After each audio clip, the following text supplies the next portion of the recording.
Bismillahirrahmanirrahim. Assalamualaikum warahmatullahi wabarakatuh. Alhamdulillahi rabbil alamin. Wassalatu wassalamu ala ashrafil anbiya'i wal mursalin. Nahmaduhu wa nasta'inuhu wa nastaghfiruh. Wa na'udzu billahi min shururi anfusina wa min sayyiati a'malina. من يهده الله فلا مضل له ومن يضلل فلا هادي له رب اشرح لي صدري ويسر لي أمري واحلل عقدة من لساني يفقه قولي أما بعد. Alhamdulillah, bersyukur pada Allah Subhanahu wa taala kerana dapat bersama pada malam ini. InsyaAllah pada malam ini saya akan sambung perbincangan kitab Fiqhul Qulub, fiqh berkenaan dengan hati nurani manusia, dan juga perbincangan berkait dengan bagaimana proses merawat hati yang bermasalah itu, ataupun hati yang sakit, berdasarkan kepada neraca Al-Quran dan As-Sunnah. Jadi sambungan perbincangan pada malam ni pada muka surat 76, perkara yang ke-17, iaitu melakukan amalan tidak mengikut keutamaan. Ini punca penyakit hati.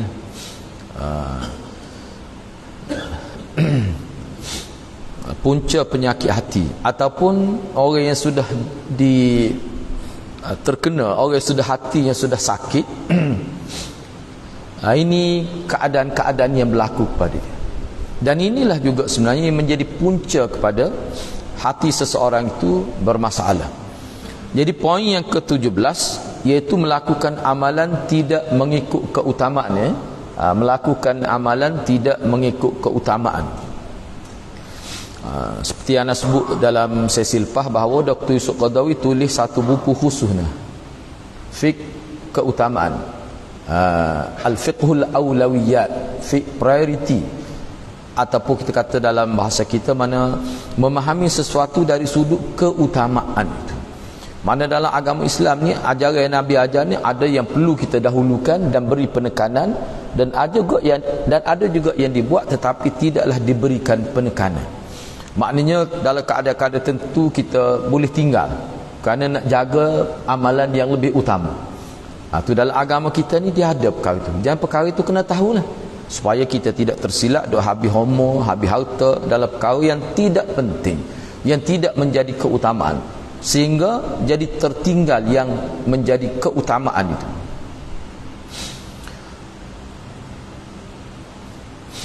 Antara kesalahan yang dilakukan oleh kebanyakan orang ialah memberikan perhatian yang lebih terhadap perkara yang sunat, yang berkaitan dengan solat, puasa dan haji, berbanding dengan memberikan perhatian kepada hal-hal yang wajib.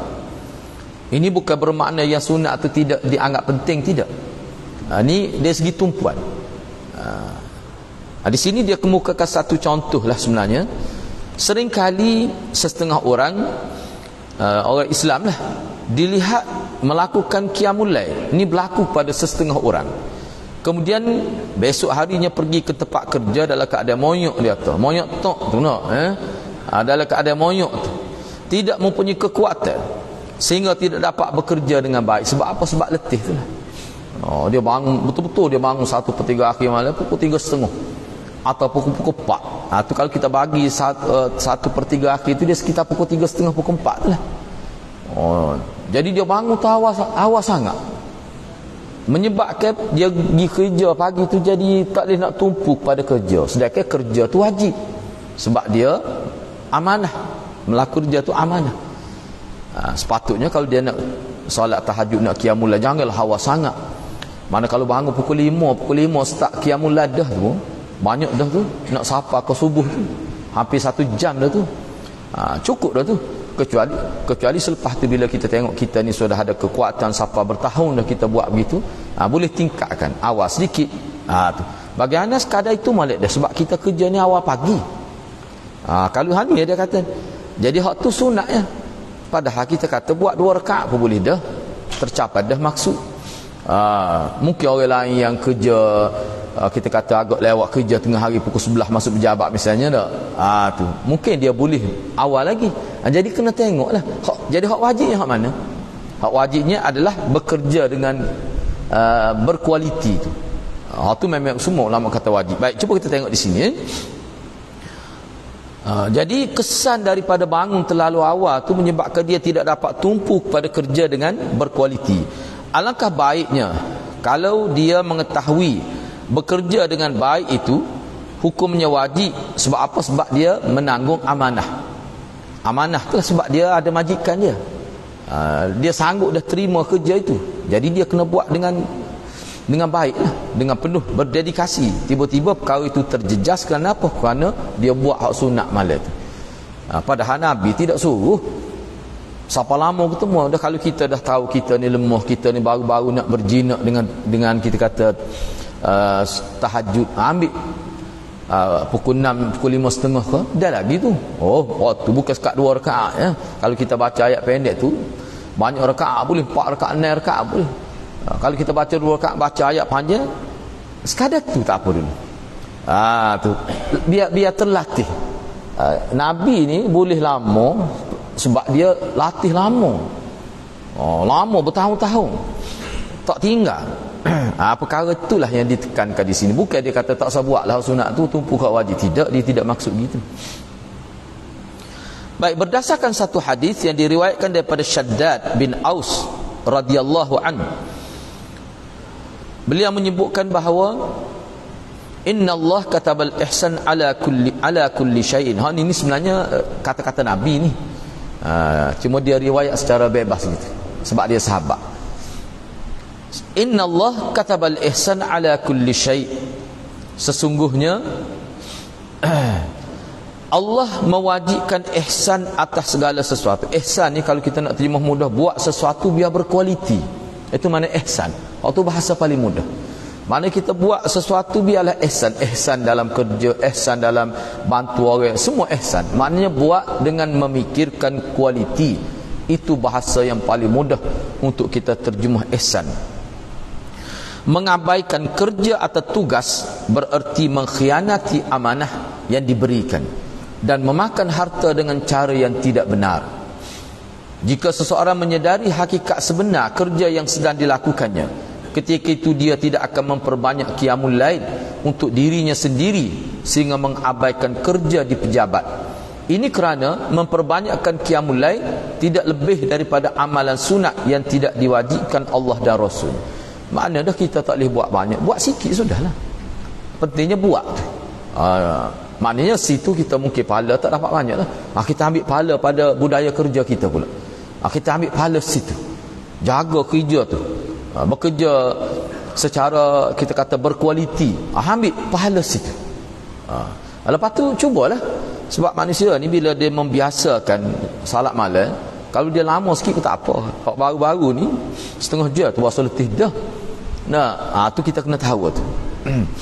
Jadi hak ni berat benar sebenarnya. Kalau tengok dalam syarah Bukhari mana orang bekerja dibayar gaji, kalau dia bekerja tak sampai tahap yang dikehendaki, itu termasuk perkara yang haram. Dan duit yang dia ambil sebagai gaji itu sebahagiannya ada yang tidak bersih. Ni sama ada kita kira lah kerja gapo tu email kau tu siap kau dia bayar gaji, kerja lah di pejabat kau di ladang kau tak kira lah. Tu misalnya kita kata tu email hari Jumaat dia mari, misalnya ada setengah gitu, ada berlaku gitu. Bapa dia kata sibuk dia caw ke lembu tak ada nak mari, tak usah dia jadi tu email lah. Sebab tak boleh ambil lah tu tugas tu caw ke lembu pun boleh pahala juga.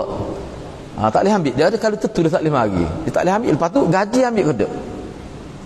Kalau gaji ambil dia jadi masalah selalu. Tu. Sebab dulu tak ambil gaji, jadi pergi tu volunteer, siapa-siapa pergi awal dia email. Tapi kalau hak jenis bergaji ni jelas disebut memang jelas. Dalam syarah Bukhari sebut jelas. Berketuk bila ni pun kalau dia ambil gaji, dia kena jaga sungguh waktu tu. Sebab dia sudah terikat dengan tanggungjawab itu. Kecuali hak jenis volunteer kita kata hak sukarela ni, itu lain cerita. Tu satu contoh saja tu. Tak kira lah misalnya ni masalah. Mana-mana pun orang tahu masalah. hak jenis kerja pejabat rehat pukul 1 hingga pukul 2 nah. Tapi dah lagi makan nasi bacot dia duduk kata baru. Pukul 1 rehat tu dah dia makan nasi bacot. Dia apa ni dia panggil nasi serati. Sedaplah situnya dekat dengan aku bego dia. Gue tak? Tu memang sedaplah situ. Kita tahu tu masa tu kita duduk ngajar di dalam kosak, kita pergi makan ada kata dia kata rehat sebentar. Kita kata pukul 1 hingga pukul 2 sebentar semua dah duduk atau baru pergi makan nasi tu. Tentu masuk pukul 3. Lepas tu sejak tu lah ke mana? Sebab dia ada satu ni jiran anak cerita lah, nak ayat benda-benda lagu ni kena faham, kena itu sebab dia berkait dengan tanggungjawab dan berkait dengan dosa pahala.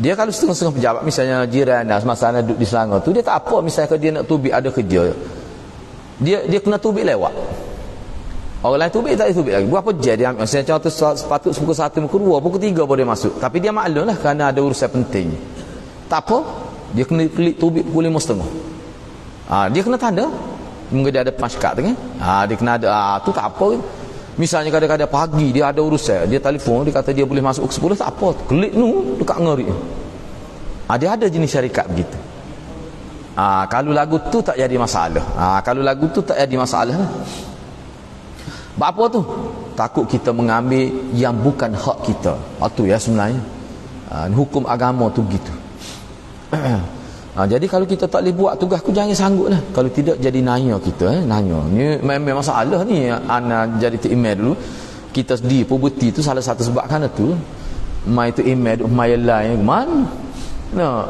tu tak boleh dia kena jaga molek lah mana kalau kita tak kira tugas gapo dia pun bila sanggup kena jaga tu sifat orang Islam sifat orang beriman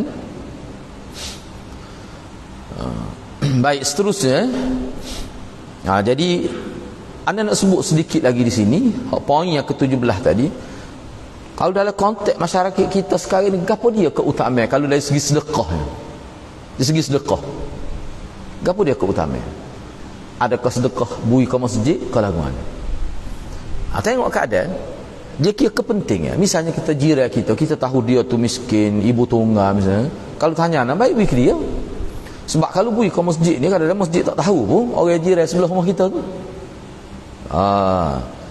kita pergi direct lebih baik kan sebab itulah ulama kita ni dia kata kena ada orang panggil amal kebajikan yang bersifat sunat yang kita buat berterusan orang panggil menjadi istiqamah kita misalnya kita bantu seorang anak janda kita kata dah nak ambil mak dia tak berani ambil anak lah dulu buat baik pada anak dia tu tak ngobok kita ni nakut belakang ni tak ambil caw anak dia baik anak dia ni sekolah rendah kita target sampai dia masuk universiti kita nak bantu dia boleh molek gitu sama kita walaupun 100 riyal 200 riyal sebulan molek memang sebab tu guru saya dia kata hak kita nak pergi ke masjid sekali-sekala tu tak apa ni hak wajib kita kira maknanya dia boleh hidup dengan duit kita seorang tak apa dah mana bila dia habis ngaji lepas kerja cari orang lain pula mungkin kita tak ada duit banyak seorang tu ada dia naknya biar istiqamah kalau boleh buat hak tu molek boleh buat tu molek sebab itulah Nabi kata kalau tak ada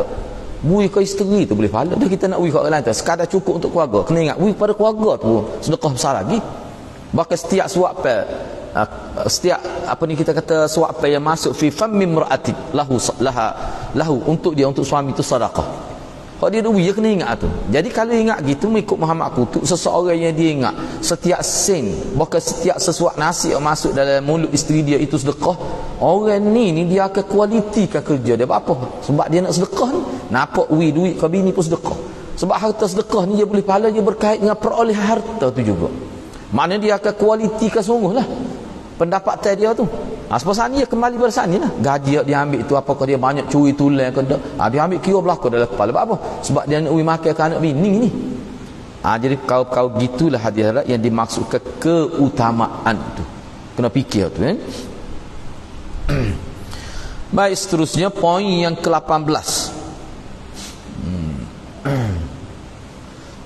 terlalu bergantung kepada amal makna terlalu bergantung kepada amal soleh dia ni tu tak boleh gitu Sebab itulah kita bila kita buat amal soleh, dia kena ada istilah muhasabah amal, dia kena ada juga berdoa supaya Allah terima amalan kita, dan kena ada seumur berharap taqabbalallahu minna wa minkum. Dan Nabi ajar doa kepada kita setiap kali lepas sembahyang, kita kena doa Allahumma a'inni ala zikrika wa syukrika wa husni ibadati. Sebab apa tu? Nak suruh amal yang kita buat tu biar dapat perhatian daripada Allah. Sebab tu kita minta biar Allah bantu kita. Kalau semaya pun biar khusyuk molek. Kalau sedekah pun harta tu bersih molek, bui kena tepat pada sasaran dia, baru jadi pahala besar. Semua ulama kata sedekah orang kaya boleh pahala juga. Tapi mana lebih mana lebih tinggi nilai sedekah kita orang miskin yang betul-betul memerlukan. Semua ulama kata hak tu lebih banyak pahala. Tak orang kaya banyak mana menyambik. Tapi kalau kita kepada orang miskin, sebab tu guru ana dia buat perumpamaan mudah nak semua faham. Kita derma kepada orang miskin, misalnya RM500. Kita pada satu Syawal dengan kita pada sebelum habis Ramadan. Mana lebih dia rasai harga? Mesti sebelum habis Ramadan, misalnya kita 28 Ramadan. Dia boleh guna untuk persiapan hari raya dan sebagainya. Budak kecil ni tak ada nilai kalau baju tak baru. Tidak gitu kan? Banyak tidak kita jumpa ni pengalaman ada jadi tu email 3 tahun ni, banyak kita nampak masyarakat kita ni ada setengah-setengah tu. Ni cerita benar lah. Siapa tak benar nak dia tobik ke raya sebab tak ada baju baru, dia malu kat orang. Kunci itu patah anak dia pun tak sih baju basuh kerana nak raya, kasut buruk misalnya tak. Dia sebab orang lain semua baju baru walaupun raya tidak gitu sebenarnya, tapi budak. Kalau kita beri pada orang miskin ni 500 ya, dia boleh pergi beli kita kata pakaian untuk hari raya anak dia. Orang tua tak apa, baju biasa pun. Mana dia kerasa. Memang kalau kita beri satu Syawal pun dia ambil juga, tapi tidaklah lebih besar erti dia. Tu maknanya sedekah sebelum tu lebih besar. Tu guru saya nak kaya. Sebab apa? Dia berdasar kepada keperluan orang tu. Dia perlu masa ni, dia nak sungguh maruah dia pun situlah. Anak dia pun jadi orang panggil bererti sambut hari raya tu. Walaupun tidak baru semua sekurang-kurang kasut tak apa dah. Tu boleh jadi kita tak pernah rasa lagu tu. 3 pasal seorang. No. 2 pasal. Jarang ya beli sepasal. Tapi setengah orang miskin tak boleh beli pun. Jadi maknanya kalau kita beri kena pada masa dia lebih berharga. Nilai sedekah kita. Jadi kena fikir. Sebab tu Nabi dalam hadis Nabi sebut, janganlah kamu beri sedekah tu seperti kamu lemparkan dalam telaga buruk. Nabi kata, Nabi sebut lagi. Maknanya hadis tu kata ulama, Nabi memerintahkan kita bila kita nak khairat, nak tabarruk, nak sedekah, kena rancang. Jangan beri ikut-ikut gitu ya. Kena rancang, biar ada perancangan supaya sedekah yang kita berikan tepat kena pada sasaran yang dikehendaki. Sebab tu dalam agama kita dia ada kalau nak beri hak lebih utamanya hak orang panggil asnaf. Asnaf tu lah. Enggak boleh asnaf tu. Lepek kita tak ingat tu. Orang-orang hak layak disebut. Orang miskin, ibu tunggal, ibnu sabi tu. Fuqara, masakin, du'afa dan sebagainya. Tu. Hak biasa orang beri pada zakat setahun sekali. Tak boleh dia muni makan dan hari. Dia kena urus dengan cara yang terbaik. Sebab tu Sayyidina Uthman, zaman Sayyidina Umar lagi, kalau kita baca sejarah dia tak benar.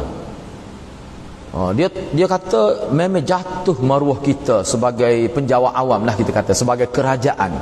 Kata kalau kita biar orang miskin mari meminta sedekah kepada kerajaan, jatuh maruah kita. Sebab tu Sayyidina Umar dia suruh ambil nama. Zaman Sayyidina Umar ada dah data orang miskin di jabat. Sebab tu setiap bulan ke kampung-kampung dia hantar. Kalau kejut lah kita tengoknya kalau kajian kita boleh buat gitu. Maknanya dia mencontohi sahabat lah. Bawa pergi ke kawasan kampung-kampung setiap bulan, diiringi oleh tentera. Bawa duit cash, bawa gandum. Masyarakat tengok cukup bulan bergerak hak ni gi 1 gram bulan hak ni gi diketuai dia adalah wakil Baitul Mal seorang. Lepas tu diiringi oleh tentera, takutnya ada penyamun darat dan sebagainya. Nak ayatnya kalau kita baca pun Allah kata sebab itulah betul-betul ulama kata zaman sahabat ni zaman baldatun tayyibatun wa rabbun ghafur. Zaman Sayyidina Uthman lagi luah dia buat.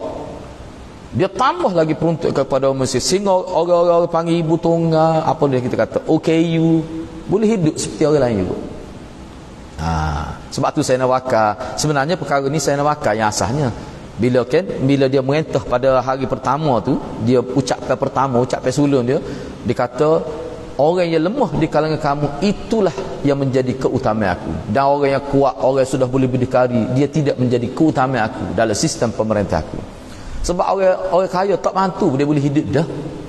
Jadi yang menjadi keutamaan aku, kata Sayyidina Abu Bakar, adalah golongan du'afa, yatakawwanu minal faqirin wal masakin, itu minal fuqara'i wal masakin, minal fuqara'i wal masakin, mereka terdiri di kalangan fuqara dan masakin. Hak tu jadi keutamaan aku. Inilah bab keutamaan ni. Kan sebut ke sebelum ni dah ada senoma berlaku satu kisah nak ayat keutamaan. Ada seorang ni lantik ke senoma, seorang pegawai dia. Senoma bila lantik pegawai dia tengok dulu, orang panggil rekod kerja tu. Dia tengok harta. Walaupun tak isytihar harta pun dia tengok tahu dah. Tiba-tiba tak sampai setahun jadi pegawai tu naik umur jadi 2 tingkat. Dalam syarat sebut bukan kata 2 tingkat, betul loteng. Yang loteng ni mana tepi dia tambah sikit. Bukan kata tambah semua, sikit. Marah senoma. Dia kata benda tu aku tak kata haram, tetapi pandangan masyarakat pada kamu. Senoma kata kalau mu tak rombak aku bakar. Rombak umur. Pak lihat atas lah, Pak loteng. Tak sorry tu. Kalau kamu tak boleh berpantang semasa jadi pemerintah, jadi pegawai, jangan ambil tugas. Berat kena pantai ke zaman Sayyidina Umar tu, berat. Orang nak jadi pemimpin kena pantai lebih pada umur orang dalam 40. Baik tak usah lah, kau tahu tak usah. Buat nanya kepada hari akhirat kita. Tu kena beringat benda ni berlaku. Anda pergi malah hoyak lah tempat mana ni kita pergi. Ni kawasan apa ni, air terjun lah kita kata, kawasan perkelahan. Anda masuk gitu dalam kawasan tu, kawasan hutan, ada rumah buat dengan cermin. Comel lah. Memang struktur dia tu tiai lah, apa ni, simen lah. Cuma dia buat cermin comel, lepas tu langsir. Memang kita kelih pun kejut ala kapung. Anda tanya orang sini, rumah siapa comel? Dia kata rumah YB tu. Dia mari sekali-sekala ya. Patutnya pakat itulah kita tengok reaksi tubuh masyarakat pun dengan mulut dia jebeh dah. Mana dia tu serabut benar dengan wakil ayat ni. Ada rumah comel tu pada rumah ada dah. Dia tahu rumah YB tu sepenggar baru tu dia. Dengan bahasa benda-benda gitu saya nombor tak sih. Gitu kan. Seseorang yang bekerja pengurus zakat tak boleh terima hadiah. Kalau mu nak terima hadiah dalam keadaan biasa tak apa, kita tak bertugas tiba-tiba nak tak apa. Tapi bila kita ada jawatan, kita pergi berurusan dengan orang-orang hadiah, tak boleh ambil. Ada orang kambing tu Nabi suruh atas mula kan. Agak-agak kalau tidak jadi pegawai orang ke tak? Orang tak wi. Hak itulah menjadi orang panggil pedoman kepada sahabat dalam sistem pemerintah dia. Baik, seterusnya kita pergi kepada poin yang ke-18. Hak ni sebenarnya dia berkait dengan hati lah, berkait dengan hati. Iyalah kita, Allah tak uji kita. Kalau orang uji dengan dunia, tak? Iyalah, mungkin kalau 100,000 boleh lagi. Tapi kalau 1 juta, 1 juta pun tak degi lagi. Bui 4 juta. Tak degi lagi. Kena 9 juta, nonginnya. Nah, contoh saja tu. Kena 9 juta, terakak kaki dua-dua, apa kata. Kita kata dia kena uji, kita tak uji, kita tak tahu lagi ni bawa kita setara mana kuat ni. Engkau tu tak uji. Sebab itulah ada doa Nabi, jangan kita minta, janganlah Allah uji kita dengan sesuatu yang kita tak mampu nak hadapi. Nauzubillah min zalik. Baik, seterusnya terlalu bergantung kepada amalan. Cuba kita tengok di sini. Bila seseorang itu bila dia buat amalan dia jadi confident, tentu dah kita akan dapat surga, kita akan sentuh okeylah Tuhan. Sebab kita ni masjid tak tengok, dia bergantung dengan amalan dia. Terlalu bergantung dengan amalan. Seseorang dituntut supaya beramal dengan segala tuntutan Islam seperti solat, puasa, zakat, haji, jihad, mengajar, membimbing dan lain-lain, serta tidak berpada dengan hanya beriman dengannya saja. Memang kita dituntut bekerja, sebab iman itu adalah beramal. Iman itu adalah kerja. Kerja apa? Kerja yang dituntut oleh agama. Itu maksud iman. Namun begitu, seseorang tidak boleh terlalu bergantung kepada amalan yang dilakukan bagi mendapat pahala daripada Allah. Tak boleh sesuatu patut bergantung situ. Kerana pahala itu adalah anugerah daripada Allah dan bukan berdasar kepada amalan yang dilakukan semata-mata. Kita kena ingat itu. Sebab tu Nabi bila buat amal ni dia kena taqabbalallah tu doa tu. Doa tu. Kena sebut sama tu. Ya Allah terima taqabbalallahu minna, mana terimalah amal ibadah kami buat, wa minkum dah kamu semua buat. Mana kita doa juga pada orang bersama kita ni. Dalam hal ini Rasulullah SAW pernah memberi peringatan dalam satu sabdanya yang diriwayatkan menerusi Abu Hurairah. Hadis ni hadis peringatan. Nabi tazkirah Nabi. Apa Nabi kata? Nabi kata la yunajji ahadan minkum amaluh. Faqala rajulun wala anta ya Rasulullah. Faqala wala ana illa an yataghammadani Allahu bi rahmatih. Nabi kata tidak ada seorang pun yang diselamatkan daripada neraka oleh amalan dia semata-mata. Tak ada seorang pun selamat daripada neraka kerana amalan dia. Hak sebenar, hakikat. Jadi ada seorang sahabat tanya, Rasulullah pun begitu juga ke? Rasulullah kata, aku pun begitu juga. Cumanya Allah telah melingkungi aku dengan rahmat daripadanya. Cuma aku ni sebab aku ni Nabi, Allah beri sifat maksum, tak buat dosa, ya Allah jaga aku. Tapi kita kena ingat kalau kita takut silap faham hadis ni, jangan kita kata sedaplah dia Nabi, tak menurut Tuhan jaga dia kat kita, apa dia jaga? Tak. Ada sebut dalam hadis, ihfazillah yahfazka misalnya. Ada ringkas. Kalau mu nak dapat penjagaan Allah, mu kena jaga hukum hakam Allah, kena jaga agama Allah, kena taat kepada Allah. Tuhan akan jaga. Maknanya kalau kita nak dapat hifzullah, nak dapat penjaga Allah, sentiasa Allah jaga kita, kita wajib jaga hukum agama Allah. Mana kita mengamalkan apa yang Allah suruh, tinggal apa yang Allah larang. Tu kena gitu. Baik, ketika mengulas hadis ini, hadis riwayat Ahmad ini, Imam Ghazali rahimahullah dia ada buat ulasan. Muhammad Al-Ghazali, bukan Imam Ghazali, Muhammad Al-Ghazali. Ini bukan Imam Ghazali ni. Ni seorang tokoh besar juga ni. Dia kata hadis ni tak boleh kita lihat, tidak boleh kita lihat dari segi zahir dia sahaja. Lama kita kata kalau begitu bukan kerana amalan. Jadi kita pun memandang rendah pada amalan pula. Kita pun kata mu duk mari masjid sama boleh tentu lagi tu. Tak dia bila. Aku tak mari masjid boleh tentu juga. Kita boleh tentu belaka, tak sedut sahurlah. Bolehkah kita kata gitu? Tak boleh. Kalau kita tengok zahir gitu, boleh jadi gitu sungguh tu. Demo tutup aurat pun tak boleh tentu masuk surga. Sebab Allah tak kira situ saja. Dia biar tu dah. Jadi sebab tu cuba kita tengok sini. Jadi tidak boleh dilihat dari sisi zahir dia saja, tetapi perlu juga dilihat maksud yang tersirat. Apa latar belakang hadis? Nabi nak sebut gapo sebenarnya? Terdapat beberapa golongan manusia yang mengatakan syurga boleh dimasuki tanpa melakukan sebarang amalan yang ditetapkan oleh syarak. Padahal terdapat puluhan ayat dan lebih banyak lagi hadis Nabi yang menjelaskan kemasukan seseorang ke dalam syurga adalah merupakan hasil dari pelaksanaan atas amalan wajib. Kena ingat, kita masuk syurga ni dia berkait dengan amalan kita. Cuma memasuk ke syurga itu rahmat Allah.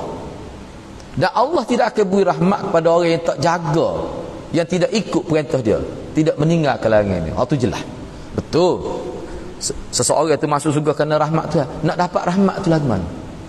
Wa ma arsalnaka illa rahmatan lil alamin. Perutusan Nabi sebagai rahmat. Jadi rahmat tu apa maksud? Ikut hak Nabi tu lah. Tu baru jadi rahmat. Oh baik, kita kata tu ramai ketemu Allah sebut orang masuk neraka tu dalam hadis.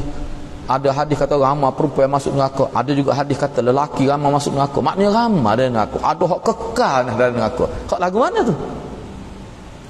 Orang ni orang yang tak ikut kehendak Allah. Setengah tu tak ikut tu beriman pun tak sedar. Setengah orang beriman tapi tak seikut amalan-amalan selepas beriman tu. Kena juga. Jadi maknanya di sini sepatutnya kita kena fahamlah kata Muhammad Ghazali bahawa dalam Islam kita ni bila seorang itu beriman, iman dia tu sangat berkait rapat dengan perbuatan dia. Kalau sesiapa kata seorang itu beriman, patut amalan dia tidak menentukan dia, tidak berkait dengan iman, itu murjiah lah tu orang panggil. Dia kata buat amalan apa-apa tidak menjejaskan iman. Allahnya kesian atau kita tu dia kira gitu dah. Hak tu dia panggil pokok murjiah yang dianggap terkeluar daripada ahlus sunnah. Tak boleh faham gitu. Sebab tu kalau kita perhati hadis nak sebut lagi biar kita faham tak. Bukan sahadis. Kan ada hadis sebut kerana seekor kucing seorang tu boleh masuk neraka. Tak, kerana seekor anjing seorang tu boleh masuk syurga. Gapo dia tu maksud hadis tu? Jadi kadang-kadang dengan sebab sah amalan, apabila Allah rasa sudah layak dia masuk syurga, Allah bui. Cuma kena ingat hak hadis hak sebut orang masuk syurga kerana buat baik ke anjing tu, bagi ulama dalam hurai dia kata tu salah satu contoh kebaikan. Tapi mungkin jadi mana Allah tengok tu satu kebaikan besar, bukan bermakna dia tak buat amalan kebaikan lain. Tak. Tu. Sebab biasanya orang ni kalau dengar ni dia tak buat baik. Jadi dia buat tu betul-betul kerana Allah. Betul-betul kerana Allah. Kadang-kadang Allah fikir dia layak. Jadi maknanya hak untuk masuk surga ni Allah. Tetapi dia berkait dengan amalan. Misalnya kita ada dia buat baik kan, mana amalan lah tu? Lepas tu kita kata sekali je buat baik. Siapa dah kata sekali? Orang ni kita tak tahu setara mana dia ni dari segi amalan hak sebelum buat baik kan ni. Cuma Nabi nak ayatnya kesal daripada hak tu, kesal. Ada ke setengah ulama dia kata hadis tu mengisyaratkan bahawa kita ni bila kita berpeluang buat baik jangan tinggal, sebab kita tak tahu hak mana sebenarnya mendapat redha Allah. Adakah dengan sebab kita pam tandah, bila masuk tandah tengok ada orang tak pam tandah, dia reti berok setengah orang ni. Kita pun pam, kita malah nyopoh hari tu, kita nak jaga mu, kita baru ngaji bak hati ni kan. Setengah orang tak nata mana dia kata, tak reti nak uting punggung dengan tu berok, jadi tak kena masuk dalam makuk tu dia kata, tak reti nak uting masa berok tu dia kata. Dia sopoh baku tu dah, sebaku dia sopoh. Engkau tak ada lain dia buat jugalah. Saja tak boleh pahala. Situlah dia panggil as-sabru indal musibah, dia panggil. Sabar ketika menghadapi keadaan yang kita tak suka. Dia kalau kita nyopoh tu tak boleh sajalah. Benda-benda gitu. Payah nak buat tu. Ingat mudah ke? Mesti dah kita kata nateman. Padahal tahu dah kelih, tahu dah bukan taik nate tu. Tapi nak marah tu lah. Sebab itulah adalah benda-benda gini payah. Kalau orang tu boleh buat, tinggi katlah tu. Tinggi tu orang tu. Walaupun tidak ulama pun. Kalau boleh sahat tu. Baik, cuba kita tengok lagi di sini. Padahal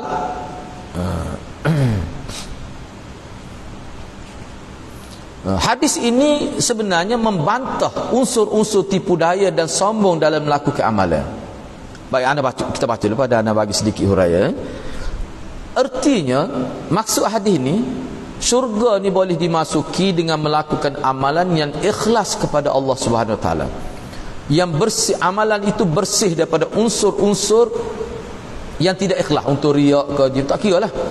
Selain daripada bantuan daripada rahmat Allah, maka amalan itu dia memberi kesan besar kepada kehidupan baik di hari akhirat. Walaupun hakikatnya rahmat Allah, betul, tapi nak dapat rahmat Allah ni, Allah lihat juga amal perbuatan kita.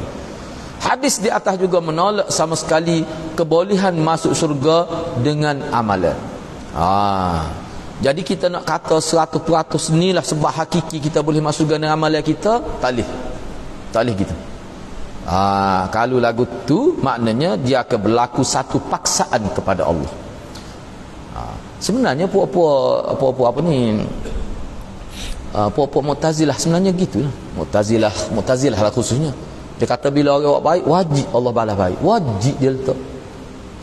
Jadi kalau kita kata amalan kita lah yang masuk ke syurga dengan hakiki, kita kata maknanya kita seperti kita kata Allah tak ada pilihan dah. Bila kita buat baik mesti dia masuk kita dalam syurga. Tu tak betul dalam mengikut Ahlussunnah wal Jamaah. Tak betul. Jadi tidak ada unsur memaksa. Ahlussunnah ni dia tidak ada unsur kita memaksa seolah macam ada peraturan untuk Allah. Tak boleh gitu. Baik, seterusnya. Jadi amalan ni sangat penting lah. Sebab Nabi dia sebenarnya kalau kita Nabi lagi poin, apa yang Nabi Muhammad ni beramal lebih pada kita? Apa yang Nabi ni semaya lebih pada kita banyaknya? Sedekah ni bagaikan seperti kita kata angin yang bertiup, khususnya pada bulan Ramadan. Apa gitu? Lepas tu Nabi ni kalau buat baik kadang-kadang habis harta. Orang minta ada sikit duit, biasa Nabi ada je sipir sikit, tiba-tiba orang mari minta. Kalau dia sipir dia akan beri. Bahkan dalam hadis kata Nabi ni tak pernah bila orang minta sesuatu orang tu akan pergi saja gitu. Kalau dia tak ada pun dia minta tolong sahabat, tolong bui. Dia mari minta ngaku aku tak ada apa-apa nak bui. Sahabat akan bui. Nabi tak pernah orang tu akan pergi dalam keadaan hampa tak dapat apa-apa. Apa gitu Nabi? Nabi nak ayatnya bahawa amalan ni tanggungjawab kita. Tanggungjawab kita. Tanggungjawab kita. Kita hidup di muka dunia, gapo yang kita kena buat amalan ni. Lepas tu nak masuk syurga, kita sebab tu kita doa. Sebab tu dia ada istilah tawassul dengan ya Allah, mudah-mudahan dengan baca Al-Quran aku dapat rahmatmu. Tu dia nak diajar. Makna dengar kita baca Quran, kita minta rahmat Tuhan dengan Quran tu. Kan ada kan Nabi sebut doa orang hak Tuhan tak terima. Nabi kata apa ni? Nabi kata apa ni, ma'kuluhu min haram wa mashrabuhu min haram wa malbasuhu min haram. Kaif apa ni kaifa yustajabulah. Orang lagu ni pengurusan hidup dia semua daripada semua yang haram. Kaifa yustajabulah. Bila dia berdoa bagaimana Allah nak terima? Apa maksudnya? Maknanya hadis tu sangat jelas. Kebaikan kita ni berkait dengan amalan kita. Betul, Allah boleh beri mustajab doa pada sahabat-sahabat, tapi Allah tidak buat gitu dalam sistem agama dia. Dia tengok orang lagu mana hak aku mustajab doa. Orang hak baik, orang yang soleh. Orang yang tidak soleh Tuhan tak beri. Tu kita kena ingat hal tu. Tujuan apa tu semua tu? Sangat menarik ulama setuju nak supaya kita ni sentiasa bergantung kepada Allah, jangan bergantung dengan amalan kita. Tu tujuannya. Buat baik dah bimbang lagi takut Tuhan tak terima. Apa? Sebab kita tahu Tuhan ni dia ada hak, dia boleh tak masuk kita dalam syurga, boleh. Tapi Allah tidak gitu. Innallaha la yukhliful mi'ad. Tapi kalau dia buat gitu pun dia layak sebab dia Tuhan. Tapi Tuhan tak akan buat begitu. Sebab apa? Sebab dia janji. Dan Allah ni tidak mungkin janji. Itulah kehidupan umat Islam dengan hubungnya kita dengan Tuhan lagu tu.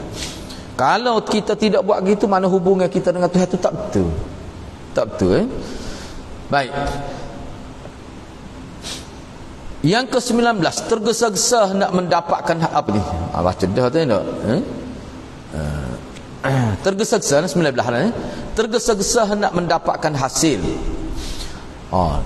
Tergesa-gesa untuk mendapatkan hasil daripada amalan ibadat dan ketaatan yang dilakukan merupakan salah satu daripada penyakit hati. Mana kalau dia buat kebaikan, nak suruh Tuhan balas lah ni. Tuhan balas mana dengan kebaikan juga.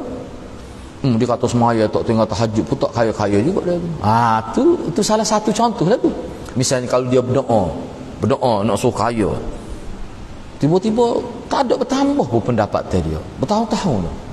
Maka dia pun jadi kurang lepas tu. Tak payah dia tu pakai semaya gitu-gitu je lah, buat sungguh tak ada apa juga dia. Ni sangat bahaya. Cuba kita tengok di sini. Mana nak cepat. Ada yang menunaikan salat hajat dan mahu salat hajat dia terus dimakbulkan oleh Allah sebaik saja selesai menunaikan salat. Seolah-olah dia boleh memaksa Allah supaya mengikut segala kehendaknya dan bukan dia yang sepatutnya mengikut kehendak Allah Subhanahu Wa Taala. Dia kata, basuh kereta dengan air asin pun accident juga dia tu. Dia ni tutup aurat pun tak. Dia suruh anak buat, anak tak si. Dia beli kereta baru. Mak dia suruh anak dia jenis tak dengar kata kot, tak jenis gitulah. Anak pun anak kenal lah cerita. Dia suruh kita main, kita tak si. Dia pun panggil ustazah. Anak tengok kot Nela kau dekat mana. Dia tak kereta tengah.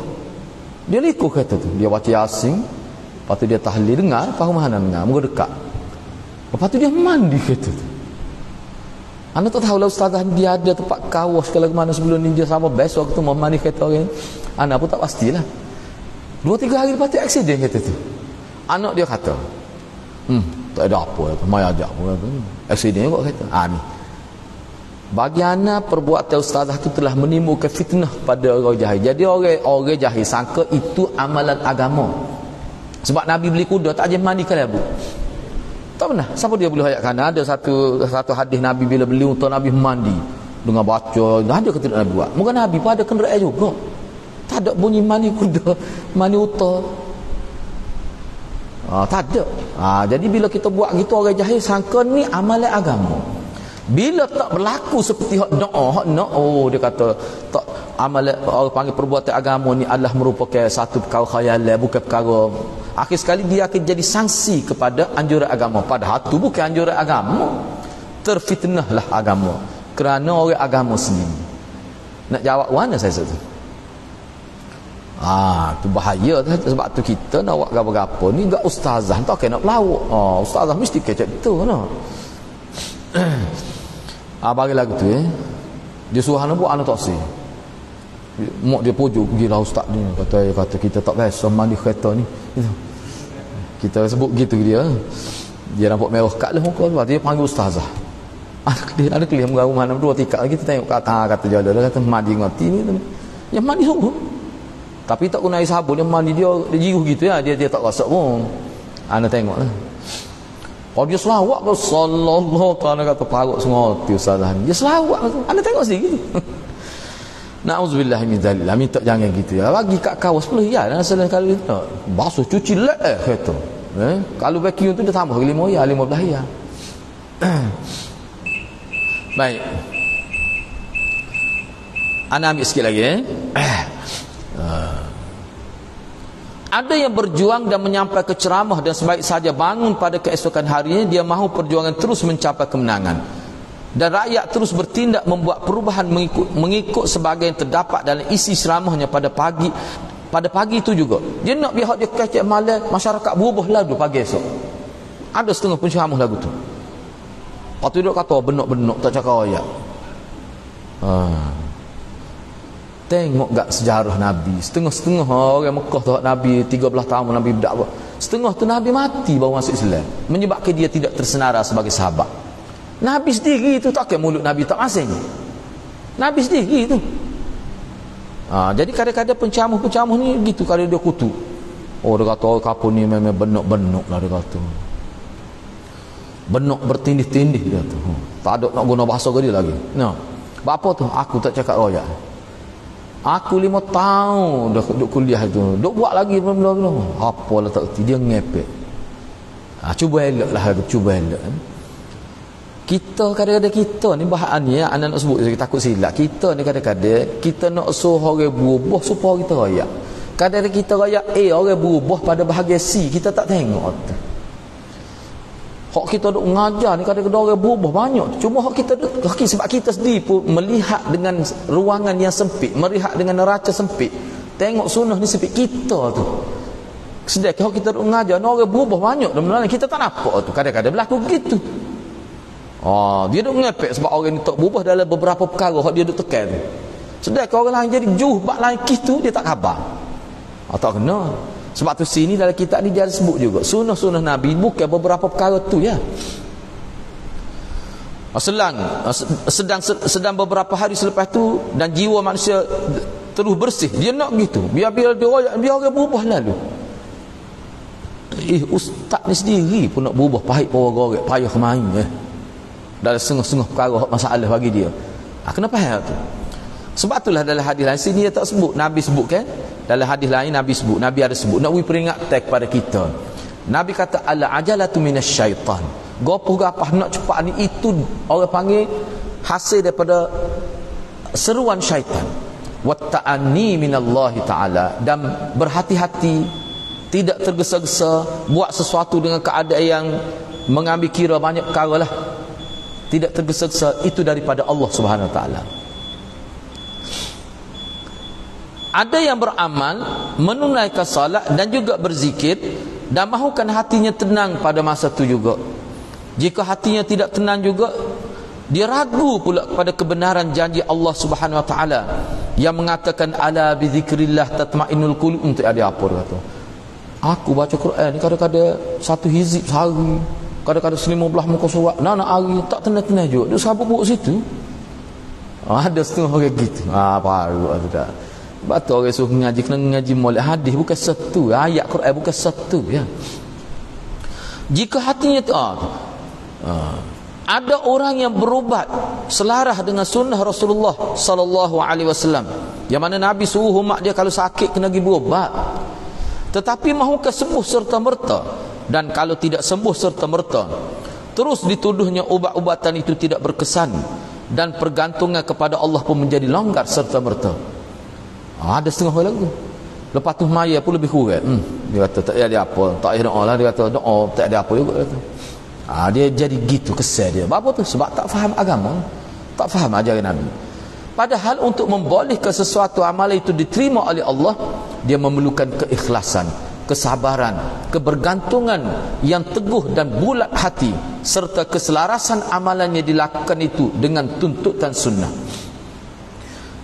Adalah diakui janji Allah SWT itu adalah benar, tetapi perlu difahami janji Allah Subhanahu Wa Taala itu juga berkaitan dengan pakej yang telah ditetapkannya. Maknanya bila kita nak suruh Allah terima janji kita, banyak perkara lain kita kena tengok. Itu makna pakej yang dimaksudkan. Jika pakej itu tidak dipenuhi, maka janji Allah tidak akan berlaku. Seperti firman Allah, ya ayyuhalladzina amanu in tansurullah yansurkum wa yuthabbit aqdamakum walladzina kafaru fata'sal lahum wa adalla a'malahum. Wahai orang-orang yang beriman, kalau kamu membela agama Allah, nescaya Allah membela kamu untuk mencapai kemenangan dan meneguhkan tapak pendirian kamu. Dan sebaliknya orang-orang yang kafir, maka kecelakaanlah bagi mereka, dan Allah mensia-siakan amal-amal. Ayat ni asalnya turun kepada peperangan ni asalnya. Tapi ulama kata kita boleh guna untuk kehidupan kita. Kita ambil iktibar ni dengan maksud umum ayat, bukan dengan maksud khusus dia. Kalau khusus berkait dengan peperangan ni asalnya. Tu. Tak apalah, cuma anak-anak sebutnya terakhir lah sebelum kita tangguh program kita ni, bahawa kita jumpa akan datang sini pun sebut dah secara ringkasnya. Mana kalau dalam kitab Minhajul Qasidin, Syekh Ibnu Qudamah Al-Maqdisi, dia sebut dengan panjang lagi. Salah satu yang menjadi senjata syaitan untuk supaya kita ni jadi tidak berkualiti hubungan kita dengan Allah, ialah kita nak cepat sesuatu. Anggap doa ke buat baik, biar nampak cepat hasil dia tu. Itu sedekah kita kata hasil perbuatan kita, hasil doa, gapo dia kita minta, semua tu orang panggil bidia kuasa Tuhan, bukan bidia kuasa kita. Jadi bila kita nak cepat, kalau Tuhan tahu, kita akan rasa putus asa. Kita akan rasa kita kebergantungan kata dia rasa cemu lah. Tak boleh juga. Tu maknanya sudah ada sedikit sangka buruk kepada Allah Taala. Itu tak boleh. Sebab itulah dia kena ngaji molek. Sebab itulah seorang yang ngaji Quran, bila dia tadabbur, dia akan dapat semua ni. Dia akan dapat semua ni. Jadi kita kena jaga molek lah. Kena jaga molek. Satu lagi, kalau kita perlu faham, benda ni anda sebut dah sebenarnya sebagai peringatan lagi. Kita kena ingat dalam bab doa ni ulama bincang panjang. Kadang-kadang sesuatu yang kita minta tu, malah misalnya kita minta anak soleh, kadang-kadang Allah tidak beri kepada kita anak tu soleh seperti kita nak. Jauh biasa ya anak itu, tiba-tiba dia beri kepada cucu kita soleh. Boleh jadi ulama kata kadang-kadang dia beri kepada kawan-kawan kita jadi soleh. Kita boleh kawan-kawan yang soleh. Kadang-kadang minta anak tak boleh anak, tiba-tiba dia beri anak murid sampai berjuta anak murid. Ulama kita lu ramah tak boleh anak, tapi anak murid berjuta. Satu masa tu beribu-ribu anak murid. Jadi kita kena ingatlah perkara tu. Sebab tu tugas kita minta. Kadang-kadang kita minta gani tu hawiat lah. Sebab Tuhan tahu hak ni mu lebih perlu lagi. Minta harta dia tak wih harta, tapi cukup untuk makan. Hak dia wih juga dia. Bini bagus. Bini tidak berbelanja besar. Kalau bini berbelanja besar, lepek kat kita. Tu bala juga tu.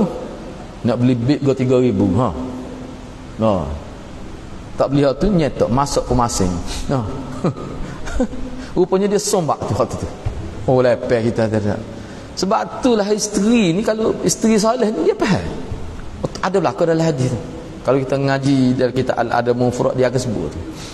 Tu bala tu. Sebab itulah Hafiz Ibn Hajar misalnya, dia kata salah satu contoh Allah nak menghina seseorang, Allah beri pada seorang itu bernafsu besar. Bernafsu besar. Tak saya beli baju pasal malam ni. Pada setengah orang tu masuk parlimen baju pasal malam tu. Tak si. Apa? Jatuh standard. Rela pergi beli hak asalkan hand, asalkan jenama tu. Bahaya nyakit ni. Tu nyakit tu walaupun nampak sihat pun tu. Kena hak tu tak habis makan kita. Itulah hana sebut tu 12,000 sebulan tak cukup. Nak bagi komok tak cukup. Tu kita kenal. Siapa kakak dia kata dok royak gading, dia kata klik raya minta pergi ngakak pula, dia kata nak buh minyak kereta. Kerja rua-rua. Apa tu? Ni nak kata orang panggil apa ni? Nafsu besar. Rumah tu 5 tahun sekali tukar habis. Dia hidup dia daripada mula-mula dia nikah, kakak dia kata semua dibiayai dengan loan. Nak beli kereta tu loan, beli semua beli loan. Kalau tak cukup itu dia pergi buta di mana-mana pun. Akhir sekali hidup dengan tu ya. Sehingga 12,000 sebulan tak mampu. Orang 3,000 boleh beli kau mokpok. Apa tu? Nafsu. Dengan kereta, tokar, sport ring, kepada bukan duduk atas sport ring. Ni benda-benda gini lah dia. Belanja besar, makan, kedai kita kata nak minggu sekali pergi 200, 300. Allah jadi timbul gitu perasaan. Tak boleh tu tak sedap duduk. Boleh nyakit lah. Ana jumpa dia tak ada, dia mati dia sebelum dia mari kat sini dia jumpa ana. Nak biar nak ayat cerita. Nak ayat dia cerita kanan ni pun ayat mujurlah dia sempat bertaubat, dia kata. Dia dulu kaya lah. Nak pergi makan nasi belauk ke 10 ya sanggup ambil tiket kapal terbang. Nak supo sebab dia kata makan di Shah Alam tu ada satu tempat tu tak ada supo Kelantan. Sedap benar. Rela ambil. Nak ayat masa tu dia kaya. Dia makan, dia kata makan ni exotic sajalah dia tu. Dia sebut gitu kan. Siapa bini 3, anak terbiar, dia kata anak perempuan lagi main badminton, dia kata kurang aku satu tak klik lagi anak perempuan. Lepas tu dia mari mikir, dia ayat cerita dia menangis bila dia insah tu, bila dia kena penyakit dan dia mati kerana penyakit jatuh. Dia sebut tapi sempat dia bertaubat, dia ikuti popok ustaz-ustaz itu ni. Dia nak ayat dan saya dia pun lebih lagu tu juga. Dia kata saya dia nak makan nasi cepak tu mengoh ni apa panggil tempat ayam kapung nama ni. Cepak tu mengoh lah sebelah ayam kapung. Mari kapung tu bah. Lepas makan tu dia terus dia bawa pergi ke airport lah. Moga tunggu sejak 2 ke nak itu. Siapa setanggup makan aku apa pusing. Tu orang tahu panggil tidak makan tu kau bahasa Kelantan dia panggil dia. Dia panggil tek daru. Ataupun bahan dia panggil tak makan lagu tu moga. Moga dia kaya. Dia dapat tenda kantin 5 sekolah, dia kata dia ayat Hana lah. Hana pun dengar dia ayat, tapi dia menangis. Lepas tu dia sempat minta maaf dengan isteri dia mati tu, sebelum dia meninggal tu dia ayat Hana lah. Dia agak tu hati sebab dia sempat minta maaf dengan isteri dia bagi awal-awal lagi harta tak sebab balah ni. Mungkin dia ada harta tu, tapi dia dengar cerita kita dengar pusing lagi makan nasi pun ambil tiket terbang, ambil tiket 2 hari lepas makan pun pergi depot balik, tunggu situ naik terbang pula. Tu hadiah tu nak ayatnya betul lah. Imam Hafiz bin Hajar kata bila Allah nak hina seseorang dia jadi tak boleh nak fikir bagi lagu tu, tak boleh nak fikir, jadi nafsu dia kena jamu kukuk mana pun. Na'udzubillahi min zalik. Mudah-mudahan Allah Taala selamatkan kita daripada kena penyakit tu. Okey, kita berhenti setakat tu dulu. Jadi insya-Allah untuk minggu depan ni kita ada satu tajuk lagi, terus kita akan masuk pada tajuk besar yang ketiga, kesan maksiat pada hati. Jadi untuk minggu seterusnya lah, sebab minggu depan tak ada minggu depan tu tak ada, minggu seterusnya kita akan sambung terpedaya dengan amalan, dan terus kita masuk tajuk yang ketiga selepas tu insya-Allah. Mudah-mudahan Allah berkati kita semua. Aku qouli hadza wa astaghfirullahal azim li wa lakum. Wassalamualaikum warahmatullahi wabarakatuh.